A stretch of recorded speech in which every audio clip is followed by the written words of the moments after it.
ప్రయోజనం లేదన్నప్పుడు దాన్ని తీసుకెళ్లి మనం కొత్త కళని సృష్టిద్దాం అన్నటువంటిది విశాఖపట్నం. అయితే అది ధైర్యంగా విశాఖపట్నం రాజధానిని చెప్పడానికి మొహమాటపడి మధ్యలో కర్నూలు రాజధాని, పెదవాడ రాజధాని అంటే 3 రాజధానులు.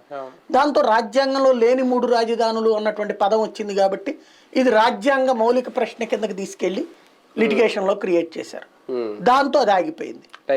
ఇప్పుడు ఆ సమయం మిగిసిపోయింది మిత్రమా అంటూ మళ్ళీ మన శాతవాహనుడి సినిమా టైప్ లో తీసుకురావాల్సిన పరిస్థితి వచ్చింది. ఆ టైప్ లోకి పతాక ఇప్పుడు ఏంటి వాటి నెక్స్ట్ 10 ఏళ్ళు టైం అయితే, అంటే కేంద్రం ఇచ్చిన లెక్క ప్రకారం ఉమ్మడి రాజధానిగా 10 ఏళ్ళు గడువు అయితే ముగిసిపోతుంది. ఇంకా నాకు తెలిసి చాలా మంది మర్చిపోయారు హైదరాబాదే మన రాజధాని అనేది. ఈ అమరావతి ఇలా ఉన్నారు, అసలు తెలియదు కూడా తెలియదేమో.